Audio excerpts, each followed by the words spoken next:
Assalamualaikum warahmatullahi wabarakatuh. Jumpa lagi dengan saya Syarifah Alawiyah, Guru Pendidikan Agama Islam dan Budi Pekerti SMK Negeri 1 Bojonggede. Di video pembelajaran kali ini, kita akan membahas materi kelas 12 tentang makna iman kepada hari akhir. Selamat menyimak.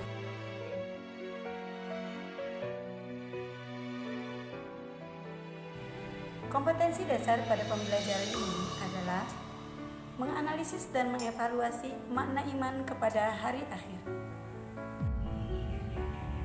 Pada pembelajaran kali ini, ada 6 pokok pembahasan yang akan kita bahas dalam materi makna iman kepada hari akhir.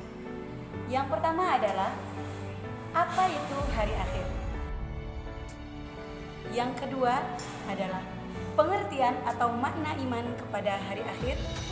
Yang ketiga, dalil-dalil yang menjelaskan tentang kejadian hari akhir atau hari kiamat. Yang keempat adalah hari kiamat atau hari akhir menurut teori ilmu alam. Yang kelima adalah tanda-tanda hari akhir. Dan yang keenam adalah nama-nama lain dari hari akhir serta macam-macam hari akhir. Selamat menyimak. Baiklah, kita akan bahas satu persatu tentang pembahasan kita mengenai makna iman kepada hari akhir kali ini. Yang pertama adalah, apa itu hari akhir? Hari akhir adalah hari hancurnya alam semesta dan berakhirnya kehidupan dunia, dan akan berganti menjadi kehidupan yang kekal abadi sesuai janji Allah di dalam Al-Quran yang disebut dengan alam atau kehidupan akhirat. Lalu apa itu iman kepada hari akhir? Iman kepada hari akhir adalah meyakini dengan sepenuh hati, mempercayai dengan kesungguhan hati bahwa hari kiamat atau hari akhir itu pasti akan tiba saatnya, di mana hari itu akan terjadi kehancuran alam semesta dan akan berganti menjadi kehidupan dunia. Dan keyakinan ini bukan hanya saja di dalam hati, tapi akan memunculkan sebuah perbuatan atau perilaku seorang yang beriman yang mencerminkan keimanan tentang hari akhir tadi. Seperti halnya dia akan melaksanakan ibadah, dia akan memperbanyak amal baik untuk menghadapi bekal menuju kehidupan akhirat. Selanjutnya yaitu dalil tentang kewajiban beriman kepada hari akhir. Di dalam surat Al-Hajj ayat 7 dijelaskan, A'udzubillahi minasyaitonirrajim, Bismillahirrahmanirrahim. Wa anna sa'ata atiyatun la raiba fiha wa anna Allaha yab'atsu man fil qubur.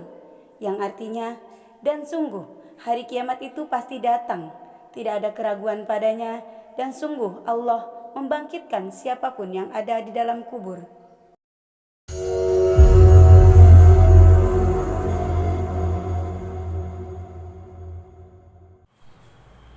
Lalu bagaimana? Kejadian hari kiamat ditinjau dari segi ilmu pengetahuan alam. Ada 3 teori ilmu alam yang menjelaskan tentang kejadian hari kiamat.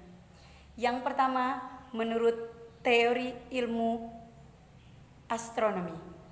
Yang kedua, menurut teori ilmu geografi. Dan yang ketiga, menurut teori ilmu fisika. Mari kita simak bagaimana penjelasan masing-masing dari teori-teori tadi. Yang pertama, menurut ilmu astronomi. Menurut ilmu astronomi, bahwa seluruh benda-benda langit atau tata surya semuanya itu bergerak teratur sesuai dengan poros atau garis edarnya masing-masing, sehingga semua berjalan seimbang dan beraturan. Namun suatu saat keseimbangan itu lambat laun akan hilang, dan benda-benda langit itu akan berputar, berjalan atau bergerak tidak seimbang lagi dan tidak beraturan, sehingga satu sama lain saling bertabrakan, dan itulah yang dinamakan kejadian hari kiamat.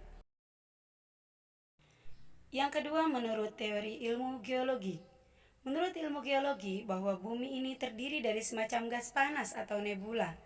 Di dalam perut bumi masih tersimpan gas-gas panas yang secara karakter atau sifatnya berkembang dan mendesak keluar. Namun, desakan itu masih bisa ditekan oleh atmosfer dari permukaan bumi, sehingga terjadi keseimbangan dan bumi tidak meledak. Namun, lambat laun, atmosfer dari bumi akan semakin melemah dan bahkan habis, sehingga tak mampu lagi menahan ledakan atau desakan dari dalam perut bumi. Maka terjadilah ledakan pada saat itu yang menimbulkan hari kiamat. Yang ketiga, menurut ilmu fisika. Menurut ilmu fisika, bahwa di alam semesta ini, matahari merupakan sumber energi utama. Energi yang dihasilkan oleh matahari inilah yang menjadi sumber kehidupan di alam semesta. Namun, lambat laun energi matahari akan semakin melemah dan bahkan bisa habis sama sekali. Saat itulah seluruh kehidupan di alam ini akan punah karena kehilangan energi yang menjadi sumber utama kehidupannya. Saat itulah kejadian ini dinamakan hari kiamat.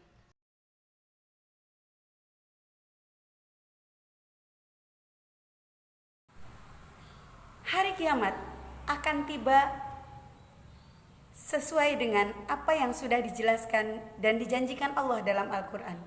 Namun, Allah merahasiakan kapan kejadian hari kiamat itu akan tiba. Bahkan Rasulullah Shallallahu Alaihi Wasallam pun tidak pernah diberitahu oleh Allah tentang kapan kejadian hari kiamat itu. Akan tetapi Allah memberikan ilmu kepada manusia, kepada Rasulullah tentang kapan kiamat itu akan tidak tiba mengenai tanda-tandanya. Ada berapa tanda-tanda hari akhir?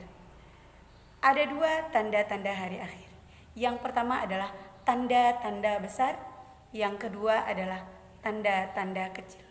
Apa saja tanda-tanda hari kiamat, baik yang besar ataupun yang kecil? Mari kita simak penjelasannya.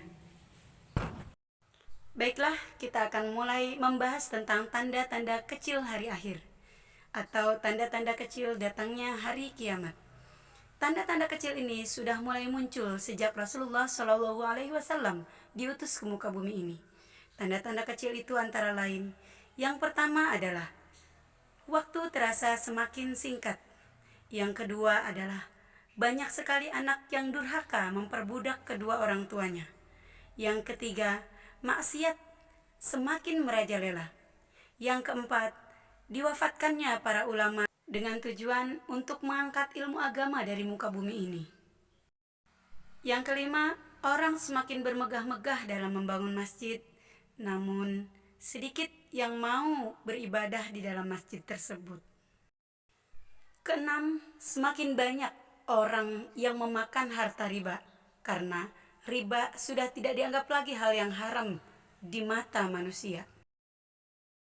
Dan yang ketujuh adalah semakin banyaknya terjadi bencana di muka bumi ini, seperti tsunami, gempa bumi, gunung meletus, puting beliung, dan lain-lain yang akhir-akhir ini sering melanda bumi ini. Itulah tanda-tanda kecil hari akhir yang hanya sebagian kecil disebutkan. Masih banyak lagi tanda-tanda kecil hari akhir yang bisa kita lihat semakin banyak.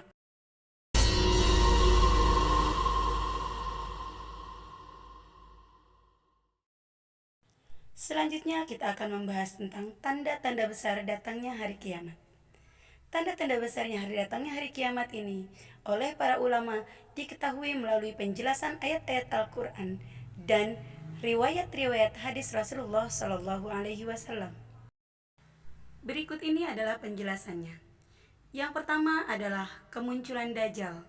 Dia adalah makhluk yang akan menawarkan neraka dengan dibungkus dengan kesenangan dunia, dan pengikutnya kebanyakan adalah kaum wanita.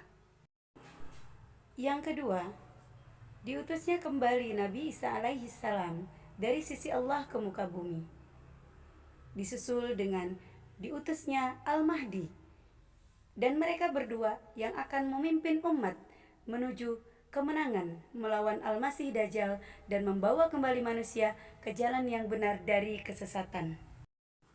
Yang ketiga, kemunculan makhluk-makhluk perusak yang dinamakan dengan kaum Ya'juj dan Ma'juj. Keempat adalah kemunculan Dabah, yaitu hewan melata yang dapat berbicara kepada manusia. Selanjutnya, dilenyapkannya Al-Quran, baik berupa tulisan maupun yang berupa hafalan dari muka bumi ini. Yang keenam, kedatangan asap atau dukhon yang menyebabkan kematian orang-orang yang beriman. Tanda yang selanjutnya adalah terbitnya matahari dari arah barat, yang merupakan tanda bahwa pintu taubat sudah ditutup. Yang terakhir adalah terjadinya gempa di seluruh pelosok penjuru bumi, di barat, di timur, dan di tanah Arab, yang kemudian disusul dengan kejadian-kejadian besar lainnya seperti terbelahnya bulan, digulungnya matahari, diguncangkannya bumi dengan guncangan yang dahsyat, lalu jatuhnya bintang-bintang dan planet-planet, yang semuanya itu menandakan bahwa kiamat sudah tiba. Itulah tadi beberapa hal yang merupakan tanda-tanda besar datangnya hari kiamat. Demikian tadi pembahasan kita mengenai makna iman kepada hari akhir. Sampai jumpa di video pembelajaran berikutnya. Semoga bermanfaat. Tetap semangat. Salam sehat. Wassalamualaikum warahmatullahi wabarakatuh.